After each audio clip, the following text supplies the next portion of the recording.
Hello everyone, welcome to Prashant insights. दोस्तों, जैसा कि आपको पता है कि 14 अप्रैल से AUDU का एग्ज़ाम होना है, तो ऐसे में हमारा GS को पढ़ना जरूरी है। तो आज हम BPSC के लिए, BPSC AUDU के लिए एडिटोरिया के टेस्ट सीरीज को यानी मॉक टेस्ट इसको लगा रहे हैं। इसमें 100 MCQ है टोटल, केवल यहाँ पे GS है। तो चलिए इसको हम आज डिस्कशन शुरू करते हैं। हमारा पहला क्वेश्चन है, निम्नलिखित पवन पेटियों पर विचार करें।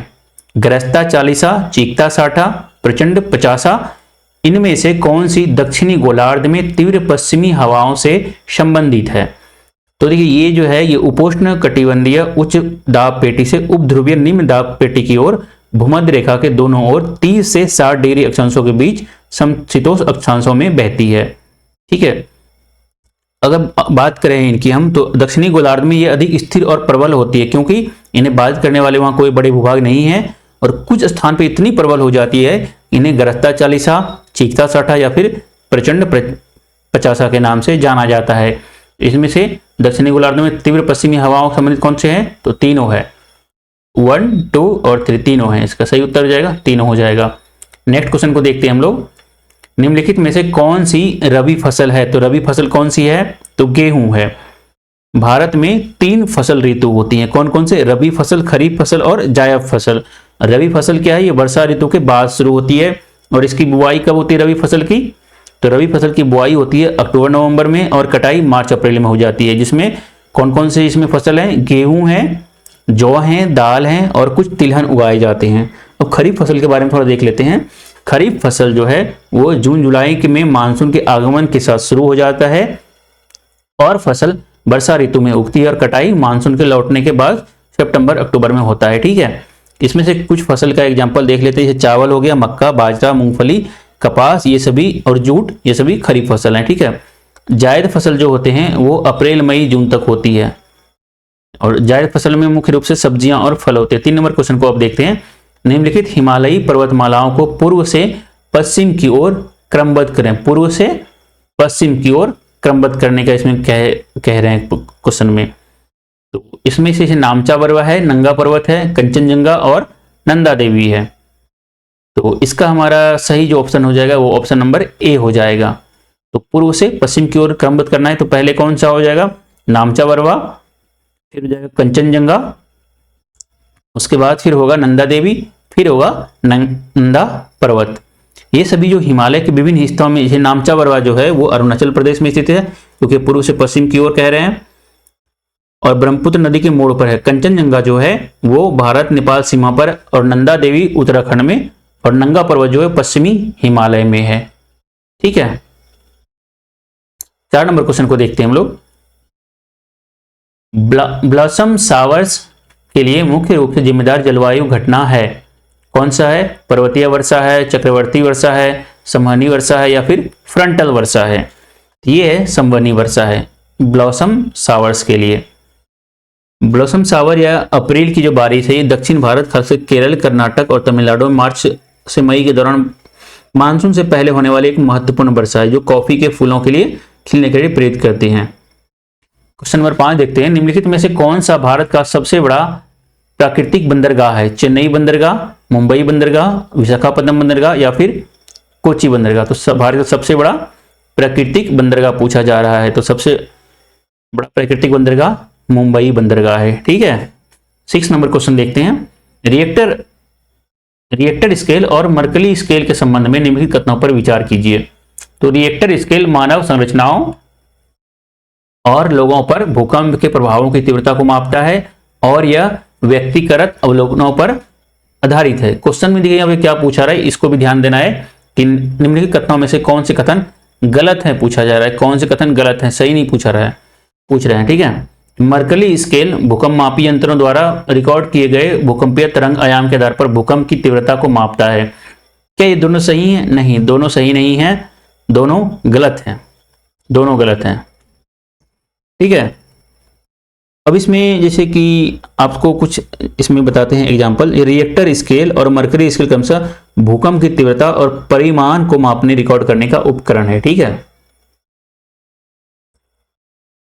नेक्स्ट देख लेते हैं हम लोग 7 नंबर क्वेश्चन।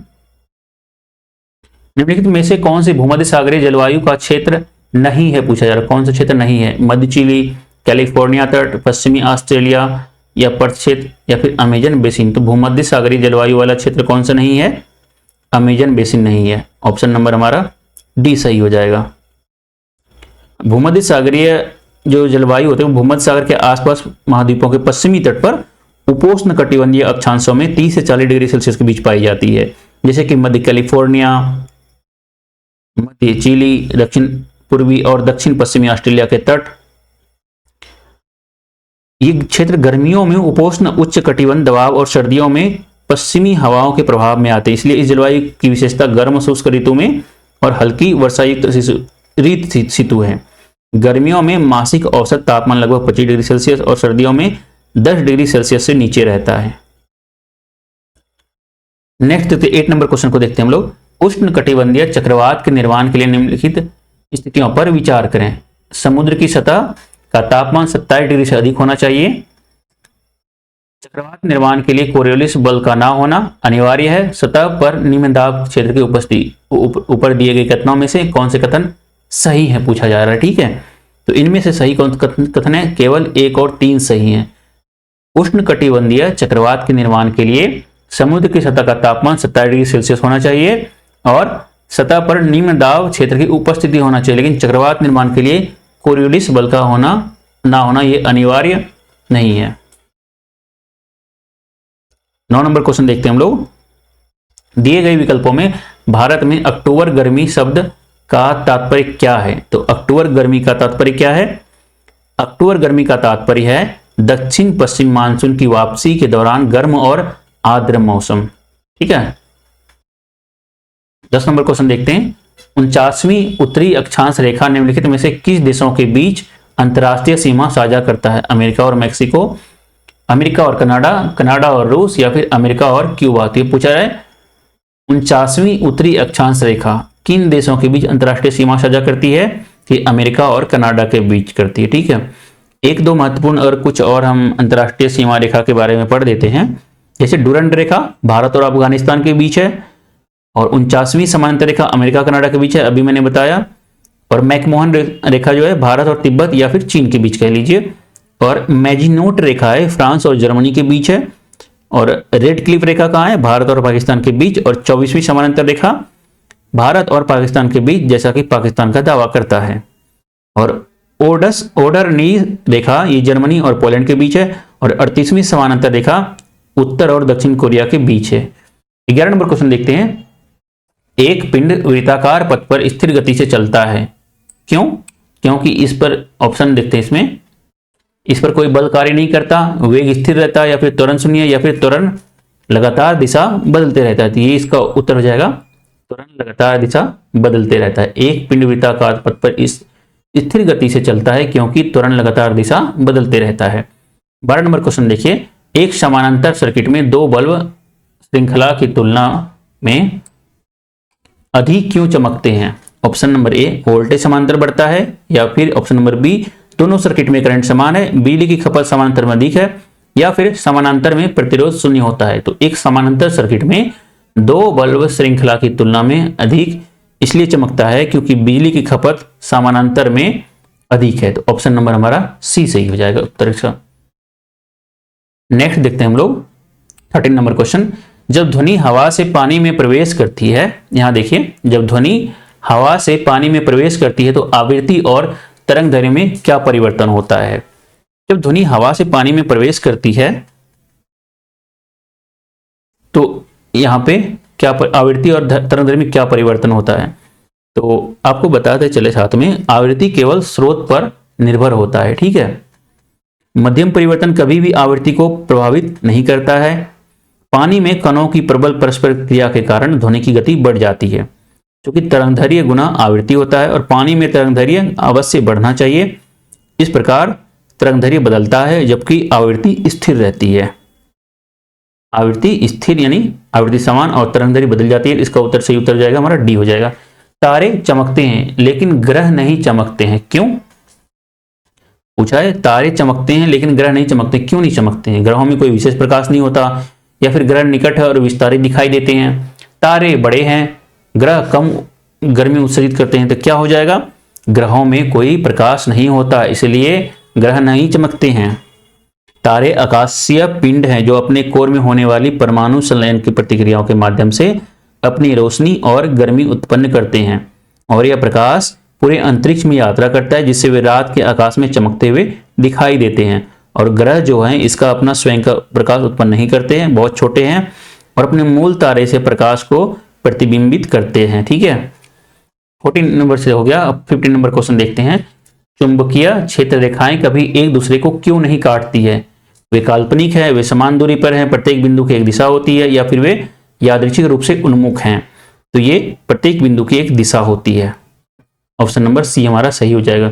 चुंबकीय क्षेत्र रेखाएं कभी एक दूसरे को इसलिए नहीं काटते हैं क्योंकि प्रत्येक बिंदु की एक दिशा होती है। 16 नंबर देखते हैं। अंतरिक्ष यात्री अंतरिक्ष स्टेशन की कक्षा में भारहीन क्यों महसूस करते हैं? क्या वहां कोई गुरुत्वाकर्षण मौजूद नहीं है? गुरुत्वाकर्षण शून्य हो जाता है, अंतरिक्ष में हवा नहीं है, वे स्टेशन के साथ मुक्त गिरावट में है? तो क्या हो जाएगा, वे स्टेशन के साथ मुक्त गिरावट में है। ठीक है, 17 नंबर क्वेश्चन देखते हैं। रेगिस्तान की रेत दिन में अत्यधिक गर्म और रात में अत्यधिक ठंडी हो जाती, इसका मुख्य कारण क्या है? कि रेत काली है, रेत वाष्पित हो जाती है, या फिर रेत की विशिष्ट ताप क्षमता होती है? तो इसका सही उत्तर हो जाएगा कि रेत की विशिष्ट ताप क्षमता होती है। नेक्स्ट देखते हैं हम लोग, एक चीज और बताते हैं। रेत जो है गर्मी को तेजी से अवशोषित करती है और तापमान तेजी से बढ़ता है, लेकिन रात में तेजी से गर्मी छोड़ता है और तापमान में तेजी से गिरावट होता है। इसका इसलिए रेत की विशिष्ट ताप क्षमता कम होती है। 18 नंबर देखते हैं। आयनिक यौगिक केवल पिघले या घुले हुए रूप में ही विद्युत या का संचालन करते हैं, क्योंकि पानी आयनों को सक्रिय करता है। आयन चलने के लिए स्वतंत्र हो जाते हैं, नमक पूरी तरह पिघल जाता है, या फिर इलेक्ट्रॉन स्वतंत्र रूप से यात्रा करते हैं। तो क्या प्रश्न पूछा है हमारा? आयनिक यौगिक केवल पिघले या घुले हुए रूप में ही विद्युत का संचालन करते हैं। तो इसका हमारा सही उत्तर हो जाएगा आयन चलने के लिए स्वतंत्र हो जाते हैं। 19 नंबर प्रश्न को देखते हैं। जंग लगने के लिए ऑक्सीजन और नमी की आवश्यकता होती है, क्योंकि नमी ऑक्सीजन को सक्षम करने वाले आयनों का संचालन करता है। तो उत्तर हमारा इसका सी हो जाएगा। ठीक है, नमी ऑक्सीकरण को कम करने वाले आयनों का संचालन करता है। 20 नंबर क्वेश्चन को देखते हैं। एक प्रबल अम्ल का पतला विलयन भी कमजोर संक्षारक प्रभाव क्यों दिखाता है? तो पानी प्रतिक्रिया को रोकता है, या फिर एसिड अणु गायब हो जाते हैं, या सक्रिय H+ सांद्रता कम हो जाती थी? उत्तर जाएगा हमारा क्या होगा उत्तर? सक्रिय H+ सांद्रता कम हो जाती है। तो एक प्रबल अम्ल का पतला विलयन भी कमजोर संक्षारक प्रभाव दिखाता है, क्योंकि सक्रिय H+ सांद्रता कम हो जाती है। ठीक है, 21 नंबर प्रश्न को देखते हैं। बाएं से दाएं आवर्त में परमाणु त्रिज्या छोटी क्यों होती है? कक्षा की संख्या बढ़ जाती है, परमाणु आवेश कम हो जाता है, परमाणु आवेश बढ़ता है, या फिर न्यूट्रॉन कम हो जाते हैं? तो ये सही हमारा उत्तर होगा, परमाणु आवेश बढ़ता है। परमाणु आवेश बढ़ता है, इसलिए बाएं से दाएं आवर्त में परमाणु त्रिज्या छोटी होती है। ठीक है, 22 नंबर देखते हैं। दूध एक सजातीय मिश्रण जैसा दिखाई देता है, लेकिन यह वास्तविक विलयन नहीं है, क्योंकि वसा के कण इसमें क्या होते हैं? निलंबित होते हैं। कोलाइड्स आंखों को सजातीय दिखाई देते हैं, लेकिन उनमें निलंबित सूक्ष्म कण होते हैं। ये जो कण होते हैं ये प्रकाश बिखेरते हैं, वे स्थायी रूप से बिखरे हुए रहते हैं। दूध की वसा की बूंद कोलाइड प्रकृति सिद्ध करती है। 23 नंबर देखते हैं। रासायनिक परिवर्तन को सबसे अधिक प्रबलता से कौन प्रमाणित करता है? आकार बदलता है, अवस्था परिवर्तन होता है, या फिर नया पदार्थ बनता है? तो रासायनिक परिवर्तन को सबसे अधिक प्रबलता से कौन प्रमाणित करता है? नया पदार्थ बनता है। ठीक है, 24 नंबर प्रश्न देखते हैं। धातु क्रियाविधि मुख्य रूप से किस पर निर्भर करती है? कठोरता, इलेक्ट्रॉन प्राप्त करने की क्षमता, या इलेक्ट्रॉन खोने की क्षमता, या फिर रंग में? तो ये इलेक्ट्रॉन खोने की क्षमता होती है। इलेक्ट्रॉन खोने की क्षमता होती है। धातु क्रियाविधि मुख्य रूप से इलेक्ट्रॉन खोने की क्षमता रखते हैं।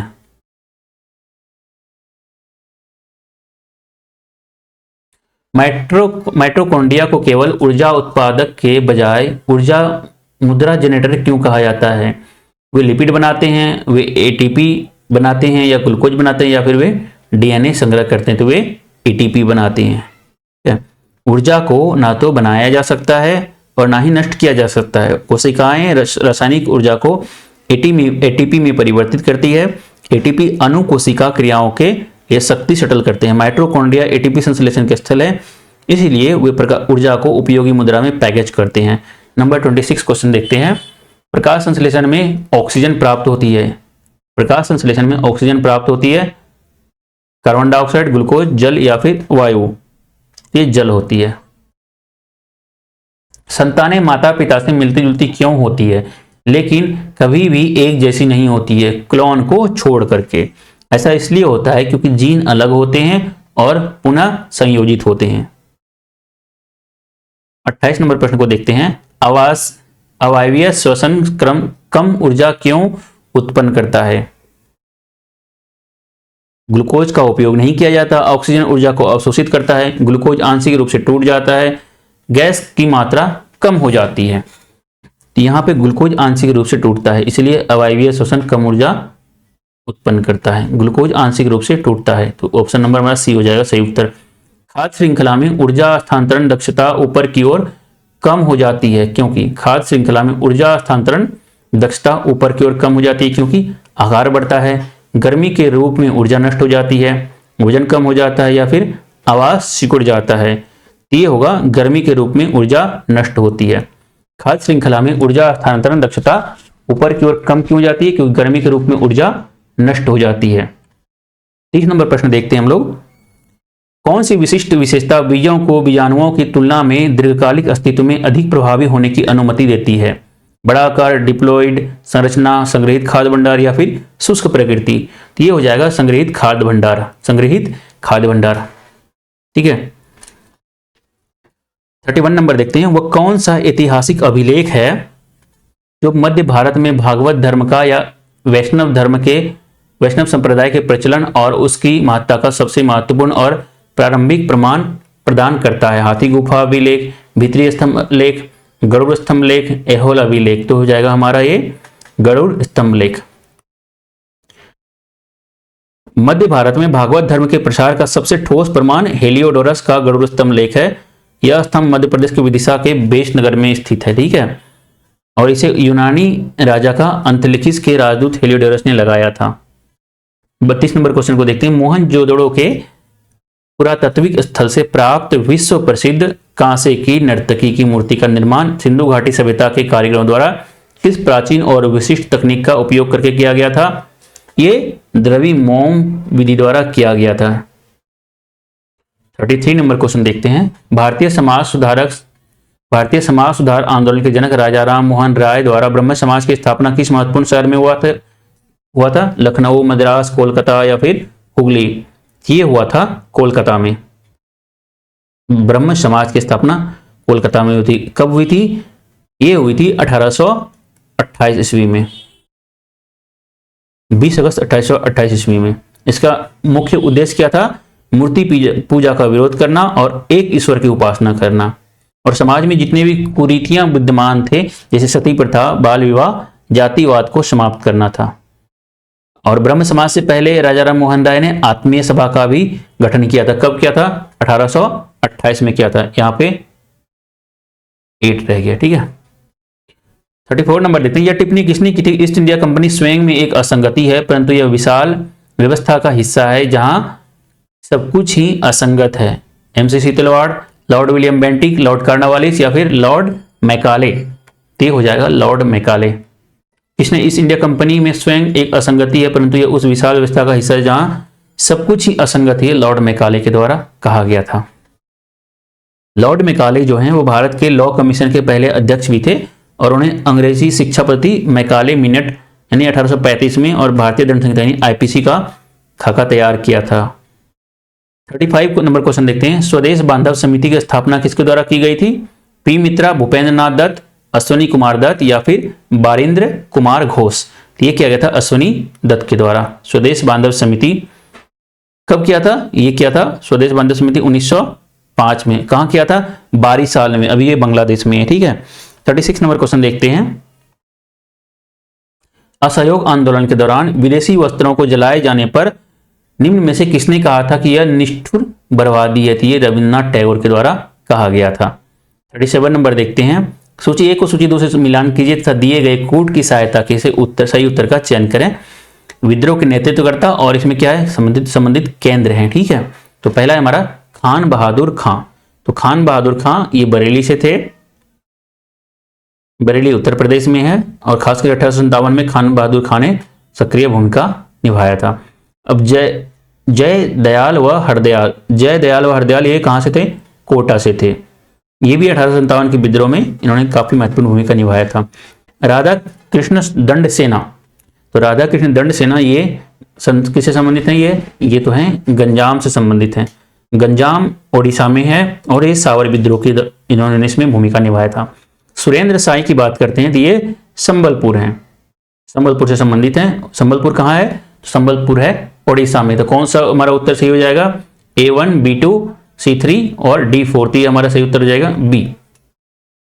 38 नंबर देखते हैं। अंग्रेजों की वह राजस्व नीति जिसके तहत किसान स्वयं भूमि का मालिक होता था और सरकार को भू राजस्व के भुगतान के लिए जिम्मेदार माना जाता था, क्या है? एक बार दोबारा पढ़ते हैं। अंग्रेजों की वह राजस्व नीति जिसके तहत किसान स्वयं भूमि का मालिक होता था और सरकार को भू राजस्व के भुगतान के लिए जिम्मेदार माना जाता था, ये रैयतवाड़ी है। अब रैयतवाड़ी ही वह एक व्यवस्था है इसमें सरकार ने बिचौलिया यानी कि जमींदार को हटाकर सीधा किसानों के साथ समझौता किया था। रैयत यानी किसान होता है, और इसे मुख्य रूप से थॉमस मुनरो और कैप्टन रीड ने विकसित किया था। भूमि स्वामित्व, इसमें जो है किसानों को भूमि का स्वामी बनाया गया था, और वो जब तक वो लगान देता रहता उसे भूमि से बेदखल नहीं किया जाता था। और आपको ये चीज और बताते हैं कि रैयतवाड़ी जो व्यवस्था है ये मुख्य रूप से मद्रास, बॉम्बे, असम के कुछ हिस्सों में लागू किया गया था, यानी कि 51% ब्रिटिश क्षेत्र में। 39 नंबर क्वेश्चन को देखते हैं। निम्नलिखित ऐतिहासिक कथनों पर विचार कीजिए। थोड़ा प्रश्न लंबा है। पानीपत के तृतीय युद्ध में अहमद शाह अब्दाली ने दिल्ली सल्तनत के शासक इब्राहिम लोदी को निर्णायक रूप से पराजित किया था। यहाँ पे पूछा है, इसमें प्रश्न क्या पूछा है? निम्नलिखित कथनों में से कौन से कथन सही है पूछा है। ठीक है, इसको देखते हैं। नेक्स्ट देखते हैं। तृतीय अंगल मैसूर संघर्ष के दौरान मैसूर के शासक टीपू सुल्तान की युद्ध भूमि में मृत्यु हो गई थी। पलासी का युद्ध बंगाल के नवाब सिराजुद्दौला की हार का मुख्य कारण उसके सेनापति मीर जाफर द्वारा अंग्रेजों यानी रॉबर्ट क्लाइव से मिलकर षड्यंत्र किया था। तो इसमें सही उत्तर का क्या होगा? हमारा सही उत्तर हमारा होगा केवल तीसरा होगा। पलासी का युद्ध बंगाल के नवाब सिराजुद्दौला की हार का सबसे जो मुख्य कारण था वो सेनापति मीर जाफर के द्वारा यहाँ पे गद्दारी कर लिया गया था, यानी षड्यंत्र किया गया था, रॉबर्ट क्लाइव के साथ मिलकर के किया था। और पानीपत का जो तीसरा युद्ध है इसमें अहमद शाह अब्दाली और मराठों के बीच हुआ था, ना कि यहाँ पे इब्राहिम लोदी यहाँ पे है, इसमें है। ये ऑप्शन नंबर 1 गलत है। इब्राहिम लोदी पानीपत के पहले युद्ध में बाबर से हारा था। ठीक है, एक दूसरे इसमें ऑप्शन 2 जो है इसमें टीपू सुल्तान की जो मृत्यु हुई थी इसमें कह रहे हैं कि तृतीय अंगल मैसूर के संघर्ष के दौरान होता। नहीं, टीपू सुल्तान की जो मृत्यु हुई थी वो चतुर्थ अंगल मैसूर युद्ध यानी 1799 में श्रीरंगपट्टनम की रक्षा करते हुई थी। ठीक है, 40 नंबर क्वेश्चन देखते हैं। 40 नंबर। सूची 1 को सूची 2 से मिलान कीजिए तथा दिए गए कूट की सहायता से सही उत्तर का चयन कीजिए। यह वेद है या फिर ब्राह्मण ग्रंथ है? तो ऋग्वेद है। ऋग्वेद ऐतरेय एवं कौशिकी ब्राह्मण कौशिकी से संबंधित है। ऋग्वेद ऐतरेय एवं कौशिकी से संबंधित है। यजुर्वेद है। यजुर्वेद किससे संबंधित है? शतपथ एवं तैत्तरीय से। यजुर्वेद कहाँ है? यजुर्वेद यहां से शतपथ एवं तैत्तरीय से, B1 हो जाएगा। ठीक है, और सामवेद, सामवेद किससे संबंधित है? तो सामवेद संबंधित है पंचवीस से संबंधित है। सामवेद पंचवीस से संबंधित है। अथर्ववेद, अथर्ववेद किससे संबंधित है? गोपद से संबंधित है। तो इसका हमारा सही उत्तर क्या हो जाएगा? A2। A2 देखिए कहां पे इसमें है, ऑप्शन नंबर बी में है। A2 ऑप्शन नंबर बी में। B1 तो इसमें नहीं है, तो यहां पे ऑप्शन, अच्छा इसमें ऑप्शन में कुछ मिस्टेक हो गया है। B1 यहां पे B1 होना चाहिए, B1 होना चाहिए यहां पे। और ये सामवेद जो है, सामवेद पंचवी से संबंधित है सामवेद, तो सामवेद C4 होना चाहिए, C4 होना चाहिए। और अथर्ववेद जो है, अथर्ववेद गोपद से संबंधित है यानी D3, तो यहाँ पे D3 यहाँ पे सही है। नेक्स्ट देखते हैं 41 नंबर देखते हैं क्वेश्चन को हम। 14वीं शताब्दी ईस्वी ईसा पूर्व का वह अभिलेख जिसमें भारतीय वैदिक देवताओं इंद्र, वरुण, मित्र और नासत्य अश्विन का स्पष्ट उल्लेख मिलता है, जो मध्य एशिया तथा भारत आर्यों के संपर्क को दर्शाता है। तो ऑप्शन नंबर ए क्या है? भूगज का। ये ऑप्शन नंबर ए सही है। भूगज का ही अभिलेख ही वह महत्वपूर्ण साक्ष्य है जो वैदिक संस्कृति की प्राचीनता और उसके प्रसार को प्रमाणित करता है। ये अभिलेख है, ये तुर्की एशिया माइनर में स्थित भूगज का नाम से स्थान से प्राप्त हुआ है, जो लगभग 1400 ईसा पूर्व का है। 42 नंबर देखते हैं।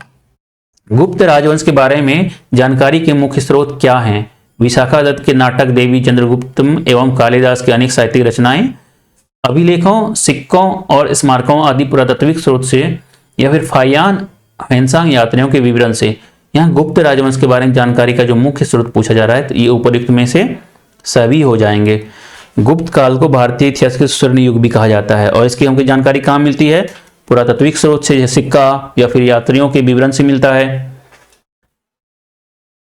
अब जैसे साहित्यिक स्रोत की बात करते हैं, जैसे कि विशाखा दत्त का एक नाटक है देवी चंद्रगुप्तम, ठीक है, रामगुप्त और चंद्रगुप्त द्वितीय की कहानी है, उसमें मुद्रा राक्षस महत्वपूर्ण है। कालिदास की जो रचनाएं हैं, जो अभिज्ञान शकुंतलम है, रघुवंशम आदि है, उस समय सामाजिक और सांस्कृतिक स्थिति का वर्णन करती है। नेक्स्ट देखते हैं हम लोग 43 नंबर क्वेश्चन। निम्न इतिहासकारों में से किसने ताज उल मासिर की रचना की है?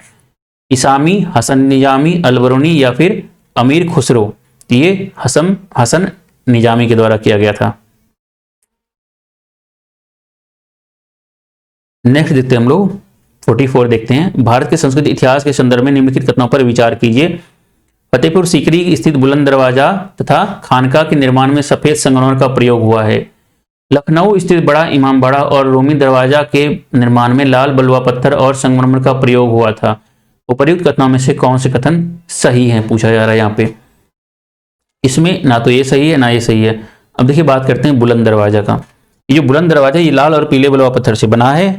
हालांकि इसमें सफेद संगमरमर का उपयोग सजावट और नक्काशी के लिए थोड़ा बहुत किया है, लेकिन यह मुख्य सामग्री नहीं है। लेकिन यहाँ पे क्या कहते हैं इसमें कि सफेद संगमरमर का प्रयोग किया है, नहीं के बराबर प्रयोग हुआ है, ठीक है। ज्यादातर वहां पे लाल और पीले बलुआ पत्थर से है। खानका की बात करते हैं। खानका जो मूल रूप से लाल बलुआ पत्थर की थी, लेकिन बाद में जहांगीर के शासनकाल के दौरान इसे पूरी तरह से सफेद संगमरमर से बनाया था। यहाँ पे क्या है? लाल बलुआ पत्थर है, ठीक है। लखनऊ स्थित इमामबाड़ा ये जो है, इसमें संगमरमर का प्रयोग नहीं के बराबर हुआ है, तो इसमें ईंटें और फिर चूने पत्थर प्लास्टर से बनी नक्काशी के लिए मिट्टी के इसके प्रयोग किया था, ना कि इसमें संगमरमर का। नहीं के बराबर इसमें भी संगमरमर का प्रयोग हुआ है, लेकिन यहाँ पे क्या लिखा है? संगमरमर का प्रयोग हुआ था, जिसमें ऑप्शन सही उत्तर हो जाएगा हमारा डी, ए, ना तो 1 ना तो 2। 45 नंबर क्वेश्चन देखते हैं। दिल्ली सल्तनत के किस वंश ने सबसे कम समय तक शासन किया है? खिलजी, तुगलक, सैयद या फिर लोधी? तो ये खिलजी ने सबसे कम समय तक शासन किया है। एक दो चीज आपको बताते चलते हैं कि गुलाम वंश का संस्थापक कौन थे? कुतुबुद्दीन ऐबक। खिलजी वंश का जलालुद्दीन खिलजी। तुगलक वंश का गयासुद्दीन तुगलक और सैयद वंश का खिजर खां। 46 नंबर क्वेश्चन देखते हैं हम लोग। यह किसने कहा था भारत हमारे साम्राज्य की धुरी है? यदि हमारे साम्राज्य का कोई अन्य राज्य अलग हो जाता है तो हम जीवित रह सकते हैं, लेकिन यदि हम भारत को खो देते तो हमारा साम्राज्य का सूर्य अस्त हो जाएगा। यह कहा था लॉर्ड एल्गिन द्वितीय के द्वारा कहा गया था। नेक्स्ट देखते हैं हम लोग 47 नंबर क्वेश्चन। 1854 के वुड घोषणा पत्र के संदर्भ में निम्नलिखित कथनों में से कौन सी सिफारिश इस घोषणा पत्र में शामिल नहीं थी? प्रत्येक प्रांत में एक पृथक लोक शिक्षा विभाग की स्थापना करना, उच्च शिक्षा के माध्यम के रूप में अंग्रेजी भाषा को अपनाना और साथ ही देसी भाषाओं को भी सभी स्तर पर प्रोत्साहन देना, अध्यापकों के प्रशिक्षण के लिए विशेष अध्यापक प्रशिक्षण संस्थाओं की स्थापना करना, या फिर जनसाधारण के शिक्षा का महत्वपूर्ण दायित्व केवल जनसाधारण द्वारा ही वहन किया जाए, सरकार इसमें हस्तक्षेप ना करे। तो इसका हमारा सही उत्तर हो जाएगा ये इसमें शामिल क्या नहीं था? तो जनसाधारण की शिक्षा का संपूर्ण दायित्व केवल जनसाधारण द्वारा ही वहन किया जाए, सरकार इसमें हस्तक्षेप ना करे। ये गलत है। बाकी सभी तीनों ऑप्शन ये सही थे। अब Magna carta of Indian education, भारतीय शिक्षा का अधिकार पत्र जिसको कहे जाते हैं, कहने वाले 1854 के वुड डिस्पैच की मुख्य बातें अब क्या थी? सरकार की जिम्मेदारी। इसमें स्पष्ट कहा गया था जनसाधारण को शिक्षा देना सरकार का कर्तव्य है, ना कि जनसाधारण के द्वारा इसमें वहन किया जाएगा। शिक्षा का जो ढांचा होगा इसमें वो होगा प्राथमिक स्तर पर देसी भाषाएं या स्थानीय भाषाएं कह लीजिए, और उच्च शिक्षा जो होगा उसमें विश्वविद्यालय पर अंग्रेजी होगा। ये था। अब 48 नंबर क्वेश्चन को देखते हैं। निम्नलिखित कथनों पर विचार कीजिए। अलीगढ़ आंदोलन ब्रिटिश सरकार और अंग्रेजी शिक्षा के विरोध में एक प्रबल आंदोलन था। अलीगढ़ आंदोलन ब्रिटिश सरकार और अंग्रेजी शिक्षा के विरोध में एक प्रबल आंदोलन था। दूसरा क्या है? 1864 में सैयद अहमद खां द्वारा स्थापित साइंटिफिक सोसाइटी ने हिंदी व उर्दू की प्रसिद्ध पुस्तकों का अंग्रेजी में अनुवाद किया। सर सैयद अहमद खान ने कुरान पर टीका भी लिखा था। इसमें सही कथन कौन सा होगा? तो इनमें से सही कथन हमारा होगा केवल 2 और 3 होगा। ये इसमें क्या है? 1864 में सैयद अहमद खां द्वारा स्थापित साइंटिफिक सोसाइटी ने हिंदी व उर्दू की प्रसिद्ध पुस्तकों का अंग्रेजी में अनुवाद किया, और सर सैयद अहमद खान ने कुरान पर टीका भी लिखा था। नेक्स्ट देखते हैं हम लोग 49 नंबर देखते हैं। निम्न में से किसने मीर कासिम तथा शुजाउद्दौला के साथ मिलकर अंग्रेजी ईस्ट इंडिया पर युद्ध घोषित किया और वे बाद में बक्सर के युद्ध में अंग्रेजों से पराजित हो गए? सफदरजंग, शाह आलम द्वितीय, बहादुर शाह जफर या फिर मीर जाफर? तो ये हमारा हो जाएगा शाह आलम द्वितीय। शाह आलम द्वितीय उस समय मुगल सम्राट थे, उसी ने मीर कासिम और शुजाउद्दौला के साथ मिलकर अंग्रेजों के खिलाफ गठबंधन किया था। 50 नंबर देखते हैं। यूसुफ मेहर अली ने साइमन गो बैक का नारा गढ़ा था। यह पूछ रहा है कौन सा सही है? बिस्मिल अजीमाबादी ने सरफरोशी की तमन्ना अब हमारे दिल में है कविता मूल रूप से लिखी थी। इनमें से सही कथन कौन सा होगा? तो दोनों सही कथन है। बिस्मिल अजीमाबादी ने सरफरोशी की तमन्ना अब हमारे दिल में कविता मूल रूप से लिखी थी, और यूसुफ मेहर अली ने साइमन गो बैक का नारा गढ़ा था। और इसमें एक और भारत छोड़ो का नारा भी गढ़ा था, यानी क्विट इंडिया का, यूसुफ मेहर अली ने। ठीक है, नेक्स्ट देखते हैं हम लोग 51 नंबर। इनमें से किस स्रोत का प्रस्तावना पर प्रभाव पड़ा? Government of India act 1935, Irish संविधान, यूएस संविधान या उपरोक्त में से सभी? तो इसका सही उत्तर हो जाएगा उपरोक्त में से सभी। उद्देश्य प्रस्ताव में शामिल जो आदर्श संविधान के प्रस्तावना में पूरी से दिखाए गए हैं वह 1976 में बदले गए संविधान के लक्ष्यों और चीजों से संक्षिप्त में बताती है। नेक्स्ट देखते हैं हम लोग 52 नंबर क्वेश्चन।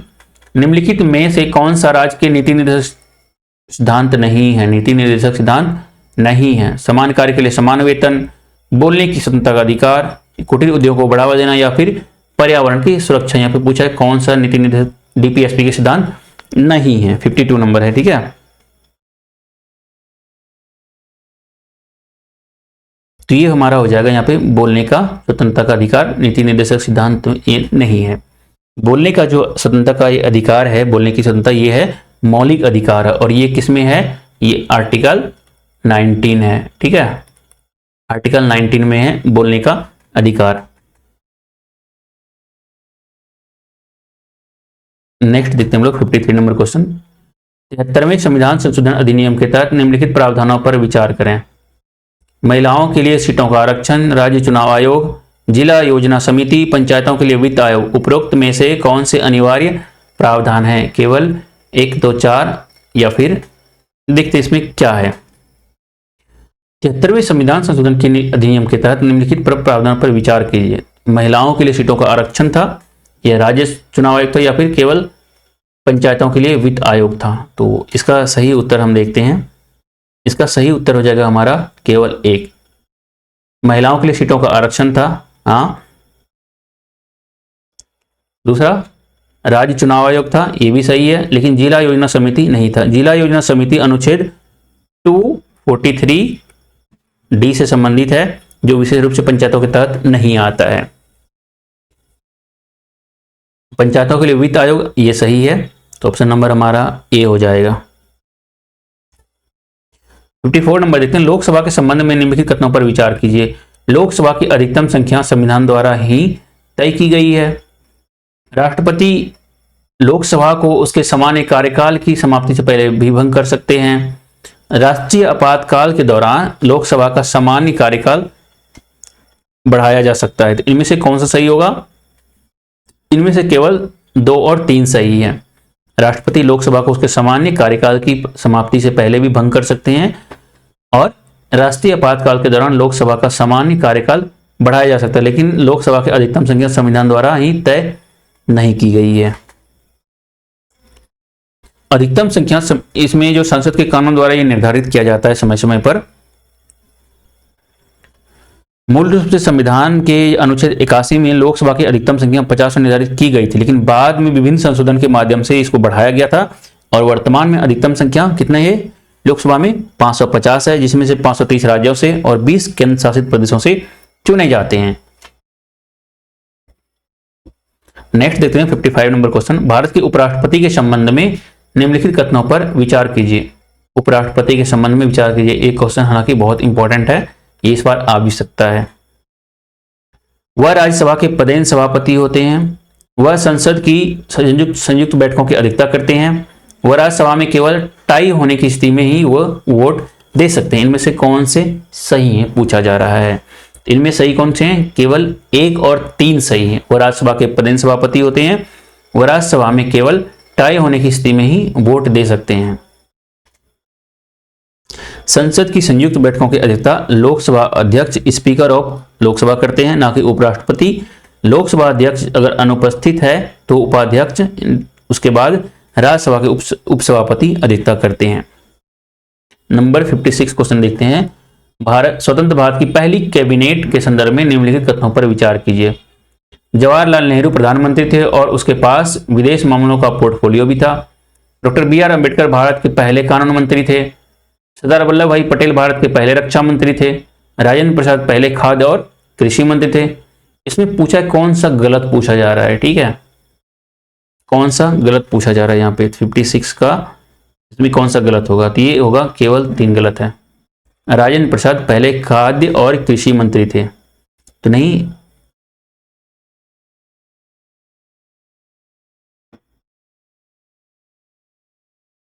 जवाहरलाल नेहरू प्रधानमंत्री थे, उसके पास विदेश मामलों का पोर्टफोलियो भी था, ये भी सही है। BR अम्बेडकर भारत के पहले कानून मंत्री थे, सही है।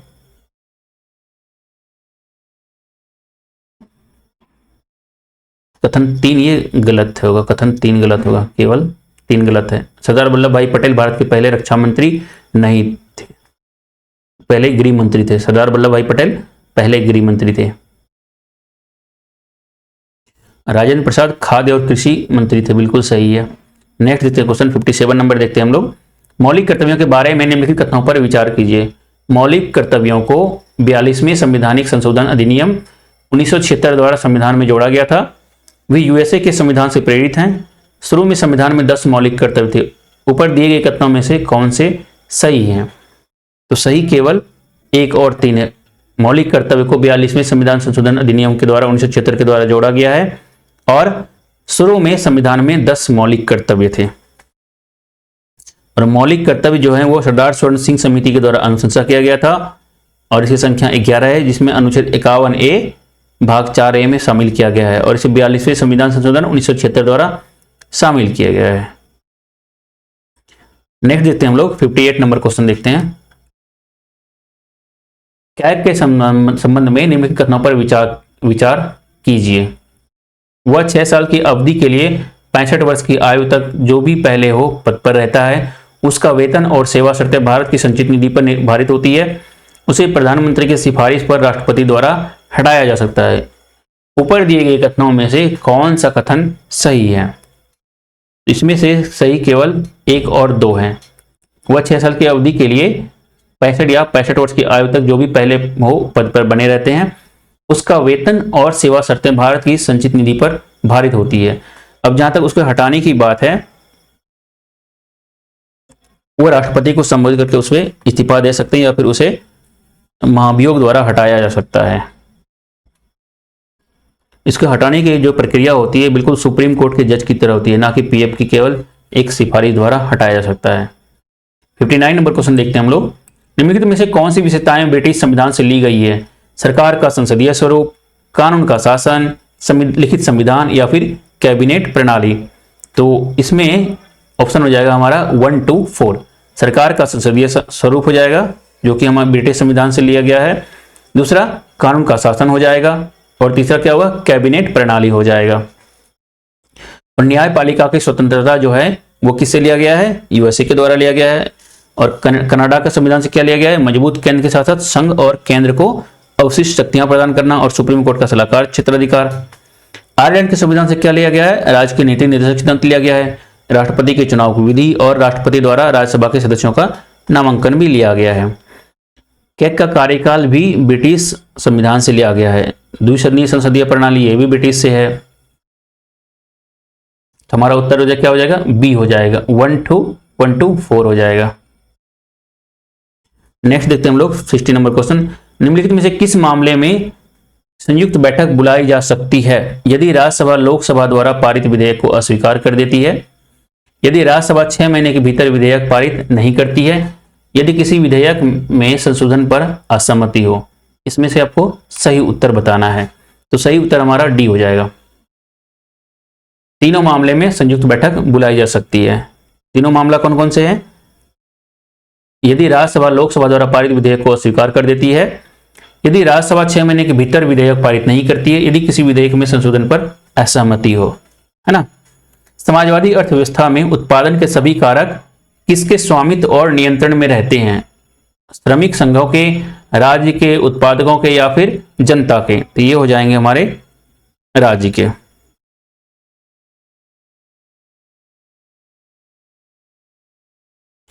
किसी अर्थव्यवस्था में 62 नंबर क्वेश्चन रही है। निम्नलिखित में से भारत में मिश्रित अर्थव्यवस्था का अर्थ क्या है? सार्वजनिक तथा निजी क्षेत्र का सहअस्तित्व, वृहद एवं कुटीर उद्योगों का सहअस्तित्व, औद्योगिक तथा निजी क्षेत्रों का सहअस्तित्व या फिर इनमें से कोई नहीं। तो ये हो जाएगा हमारा सार्वजनिक तथा निजी क्षेत्रों का सहअस्तित्व। भारत में मिश्रित अर्थव्यवस्था का अर्थ है कि देश की आर्थिक प्रणाली में सार्वजनिक और निजी क्षेत्र दोनों साथ साथ काम करते हैं। 63 नंबर क्वेश्चन देखते हैं। किसी अर्थव्यवस्था में पूंजी निर्माण किस पर निर्भर करता है? कुल उत्पादन पर, कुल आय पर, कुल बचत पर या फिर कुल मांग पर? तो ये कुल बचत पर करता है। किसी अर्थव्यवस्था में पूंजी निर्माण कुल बचत पर करता है। पूंजी निर्माण कोई भी तब होता है जब बचत का उपयोग निवेश के उद्देश्यों के लिए किया जाता है। बचत पूंजी निर्माण के लिए अत्यंत महत्वपूर्ण है क्योंकि बचत निवेश की ओर ले जाती है और अंततः पूंजी निर्माण की ओर अग्रसर होती है। 64 नंबर क्वेश्चन देखते हैं। इस समय भारत में निम्न में से कौन विनिमय दर अपनाई जा रही है? प्रबंधित फ्लोटिंग विनिमय दर, नियत विनिमय दर या फिर दोनों, ए या दोनों हो जाएगा। ये हो जाएगा हमारा प्रबंधित फ्लोटिंग विनिमय दर। और जो प्रबंधित फ्लोटिंग विनिमय दर होता है इसमें क्या होता है? भारतीय रुपया की विनिमय दर मुख्य रूप से बाजार की मांग और आपूर्ति से निर्धारित होती है, लेकिन भारतीय आरबीआई रिजर्व बैंक अस्थिरता को नियंत्रित करने के लिए इसमें हस्तक्षेप करता है। 65 नंबर देखते हैं। मांग नियम के अनुसार क्या होता है? जब कीमत बढ़ती है तब मांग बढ़ जाती है, जब आय बढ़ती है तब मांग घट जाती है, जब आय और कीमत बढ़ जाती है तब मांग बढ़ जाती है, जब कीमत गिरती है तब मांग बढ़ जाती है। मांग नियम, जब कीमत गिरती है तब मांग बढ़ जाती है।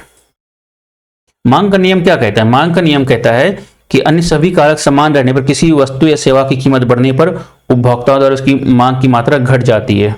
यानी जब कीमत बढ़ती है तो मांग घटती है और जब कीमत घटती है तो फिर मांग बढ़ती है। 66 नंबर क्वेश्चन देखते हैं। आर्थिक सर्वेक्षण 2024-25 के अनुसार सितंबर 2024 तक भारत का विदेशी ऋण कितना है? तो भारत का विदेशी ऋण है 711.8 बिलियन अमेरिकी डॉलर। 67 नंबर क्वेश्चन को देखिए।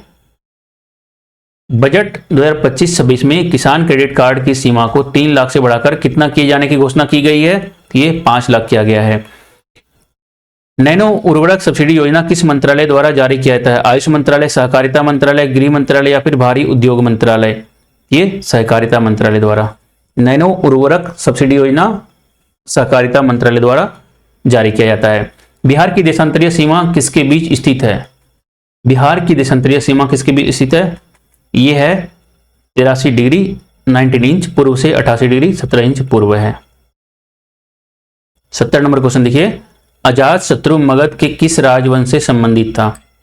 हर्यक वंश, शिशुनाग वंश, नंद वंश या फिर मौर्य वंश?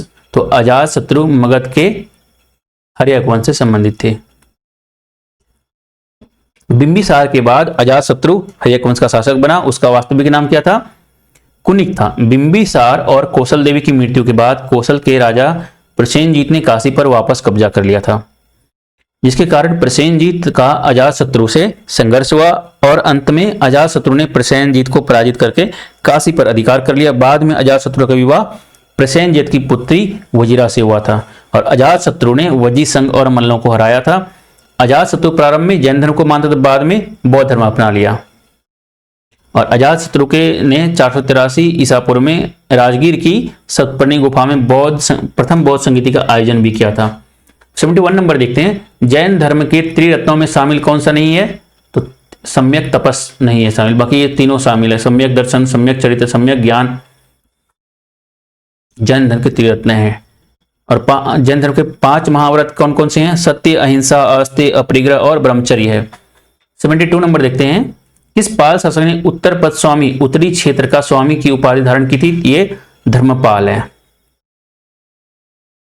पाल वंश राजवंश की स्थापना गोपाल ने की थी 1750 में और गोपाल ने बिहार शरीफ में ओदंतपुरी विश्वविद्यालय की स्थापना भी की थी। और इस वंश का सबसे प्रमुख शासक जो था वो था धर्मपाल। धर्मपाल ने भागलपुर में विक्रमशिला विश्वविद्यालय की स्थापना की है। 73 नंबर क्वेश्चन देखते हैं, भारत छोड़ो आंदोलन के दौरान 1942 के दौरान डॉक्टर राजेंद्र प्रसाद को किस जेल भेजा गया था? तो डॉक्टर राजेंद्र प्रसाद को बांकीपुर जेल भेजा गया था। नेक्स्ट देखते हैं 74, लाल बेकेया, लखनदेई और मनोहरा किस नदी की सहायक नदियां हैं? गंडक, बूढ़ी गंडक, बागमती या फिर कोसी? ये बागमती। लाल बेकेया, लखनदेई और मनोहरा कोसी नदी की बागमती की सहायक है। और बागमती नदी कहां से निकलती है? तो ये नेपाल में हिमालय की महाभारत रेंज से निकलती है और सीतामढ़ी जिले में प्रवेश करती है और आखिर में गंगा में मिल जाती है। पहले यह बूढ़ी गंडक में मिलती थी, लेकिन अब यह कमला नदी में मिलकर कोसी नदी में मिल जाती है। और इसकी सहायक नदियां अभी मैंने बताया, लाल बकिया, लखनदेई, मनोहरा, अधवारा, विष्णुमती आदि है। ठीक है। 75 नंबर क्वेश्चन देखते हैं हम, सूची 1 को सूची 2 से मिलाएं और नीचे दिए गए कूट का सही उत्तर यहाँ पे उपयोग करके सही उत्तर चुनिए। ये मौर्यकालीन अधिकारी हैं, उनके कार्य हैं। तो पहले मौर्यकालीन अधिकारी के देखते हैं। सीता अध्यक्ष। सीता अध्यक्ष कौन है? ये राज्य कृषि विभाग के प्रमुख हैं। सीता अध्यक्ष राज्य कृषि विभाग के प्रमुख अधीक्षक यानी कृषि अधीक्षक हैं ये। ठीक है। और सेनापति किसको कहेंगे? तो सेनापति कहेंगे सैन्य विभाग को, सैन्य प्रमुख को। और समाहर्ता, तो समाहर्ता मुख्य राजस्व संग्रह, समाहर्ता राजस्व विभाग के प्रमुख थे। और सन्निधाता राज्य कोषाध्यक्ष थे। ठीक है। और पन्याध्यक्ष वाणिज्य विभाग के प्रमुख हैं। 76 नंबर देखते हैं, बिहार में प्रवाहित होने वाली नदियों के संबंध में विचार करते हुए कूट की सहायता से सही उत्तर चुनना है। कमला नदी कोसी नदी के पूर्व में प्रवाहित होती है, क्या ये सही है? कमला नदी कोसी के पश्चिम में प्रवाहित होती है, ना कि पूर्व में होती थी, तो पहला ही गलत हो गया। कमला नदी कोसी के पश्चिम में होती है, ना कि पूर्व में होती है, तो गलत हो गया। सोन नदी फल्गु नदी के पश्चिम में प्रवाहित होती है। सोन नदी फल्गु नदी के पश्चिम में प्रवाहित होती है, बिल्कुल सही है ये। मेची नदी कोसी नदी की सहायक है, तो मेची नदी कोसी की नहीं महानंदा नदी की सहायक है, तो ये तो गलत है, 3 नंबर गलत है। निरंजना नदी दक्षिण दिशा से गंगा नदी में मिलती है। निरंजना नदी बिल्कुल सही है, तो ये तो हमारा सही उत्तर जाएगा 2 और 4, ऑप्शन नंबर सी। बिहार राज्य की चौहद्दी के संबंध में निम्नलिखित कथनों पर विचार करते हुए कूट की सहायता से सही उत्तर का चुनना है। 77 नंबर प्रश्न देखिए यहाँ पे, नेपाल से बिहार के 8 जिले सीमा साझा करते हैं, क्या ये सही है? नहीं, नेपाल से बिहार के 7 जिले सीमा साझा करते हैं, तो ये गलत हो गया। उत्तर प्रदेश से बिहार के 8 जिले सीमा साझा करते हैं, क्या ये सही है? सही है। उत्तर प्रदेश से बिहार के 8 जिले सीमा साझा करते हैं। झारखंड से बिहार के 8 जिले सीमा साझा करते हैं, तो ये बिल्कुल सही है। बंगाल से बिहार के 4 जिले सीमा नहीं, 4 जिले नहीं है, ये 3 जिले हैं, ये भी गलत हो गया। हमारा सही उत्तर हो गया 2 और 3, तो 2 और 3 होगा हमारा उत्तर बी। गंगा के मैदानी बाढ़ क्षेत्र में नदियों के बीच रेत के जमाव से बनने वाले विशेष आकृति को दियारा क्षेत्र कहते हैं। गंगा के मैदानी बाढ़ क्षेत्र में नदी के बीच में रेत के जमाव से बनने वाले विशेष आकृति को दियारा प्रदेश कहते हैं।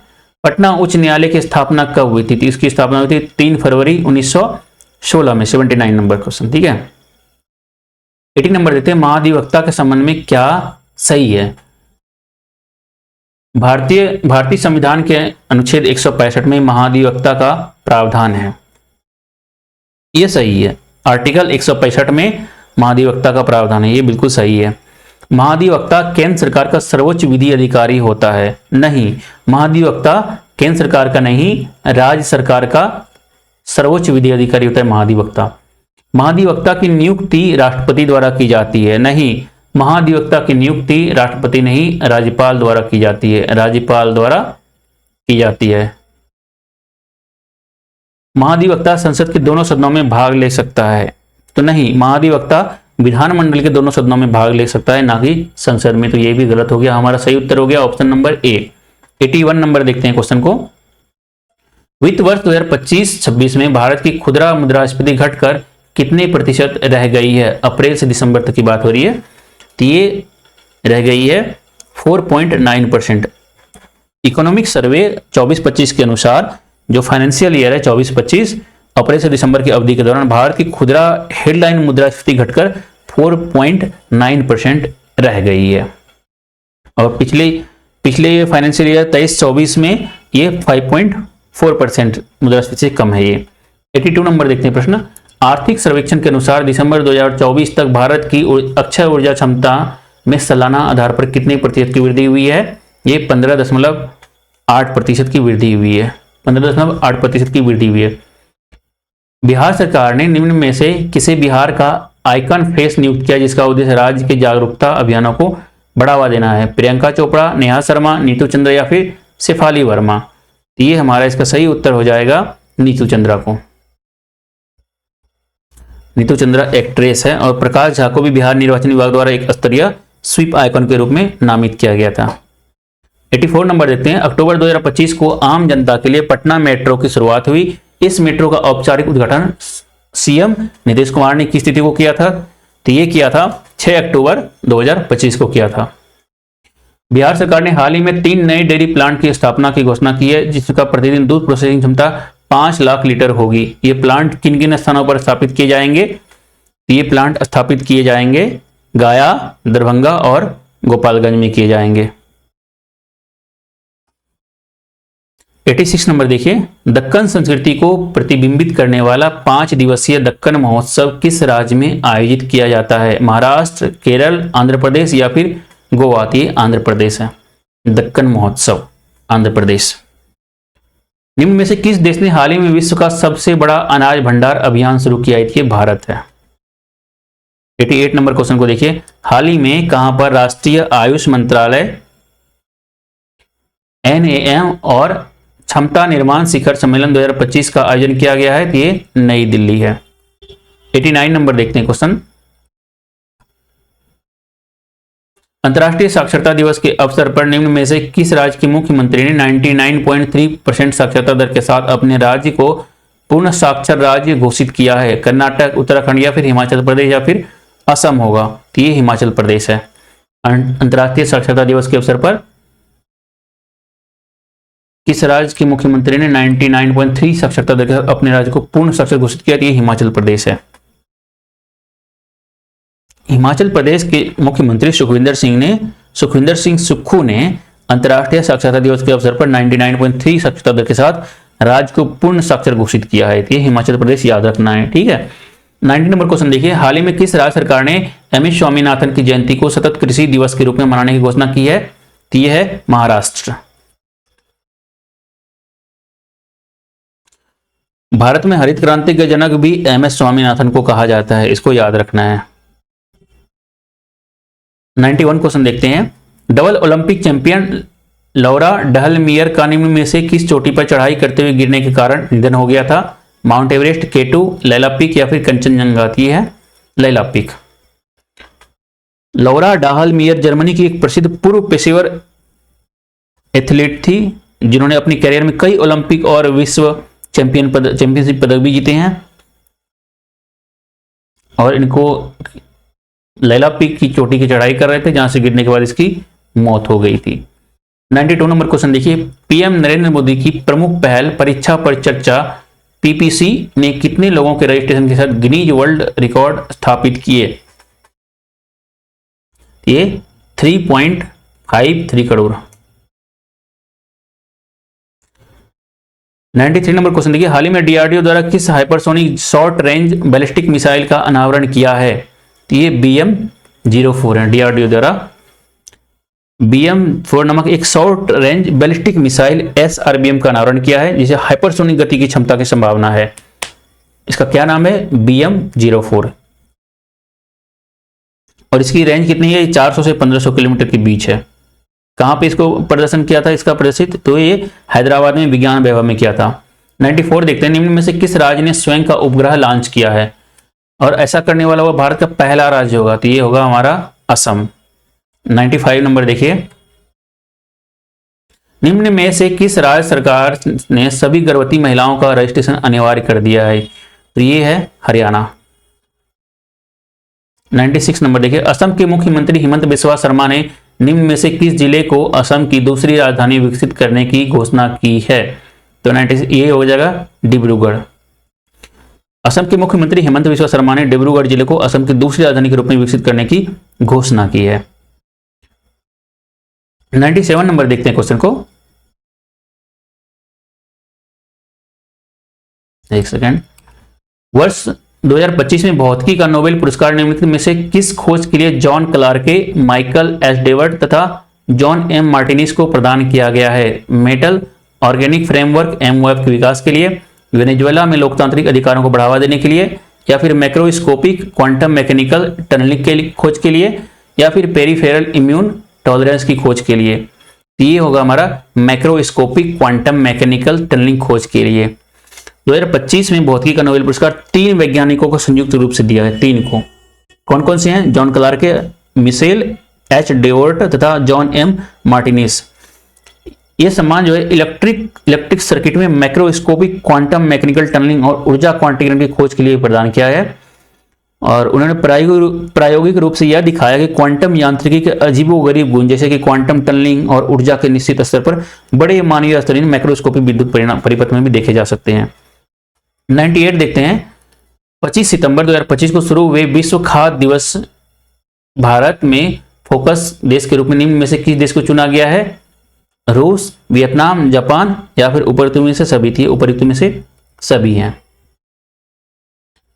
हाल ही में किस देश ने वैश्विक स्तर पर स्टेम विज्ञान, प्रौद्योगिकी, इंजीनियरिंग और गणित प्रतिभाओं को आकर्षित करने के लिए के वीजा की शुरुआत की है? अमेरिका, UAE, चीन, या फिर इजराइल? तो ये हो जाएगा हमारा चीन। चीन ने वैश्विक स्तर पर विज्ञान या फिर प्रौद्योगिकी, इंजीनियरिंग और गणित स्टेम प्रतिभाओं को आकर्षित करने के लिए शुरू किया है। इस वीजा के नाम के वीजा है, इसका वीजा नाम। और इसका उद्देश्य क्या है कि स्टेम यानी साइंस, टेक्नोलॉजी, इंजीनियरिंग, मैथमेटिक्स क्षेत्र के युवा, पेशेवरों और शोधकर्ता को आकर्षित करना है। हमारा लास्ट क्वेश्चन आज का है, निम्न में से किस पद्म पुरस्कार से सम्मानित प्रसिद्ध कन्नड़ उपन्यासकार डॉक्टर SL थेरप्पा का हाल ही में निधन हो गया है? तो ये पद्म विभूषण से पुरस्कार से सम्मानित हैं। कन्नड़ उपन्यासकार डॉक्टर SL थेरप्पा का निधन हुआ है, पद्म विभूषण से इसको सम्मानित किया है। दोस्तों आज के जीएस का यही रखते हैं, जल्दी मिलेंगे अगले मॉक टेस्ट को लेकर के। अगर आपने वीडियो को लाइक नहीं किया तो लाइक जरूर कर लीजिएगा, और चैनल को सब्सक्राइब नहीं किए हैं तो सब्सक्राइब भी कर लीजिएगा। आज के लिए इतना ही है, थैंक यू।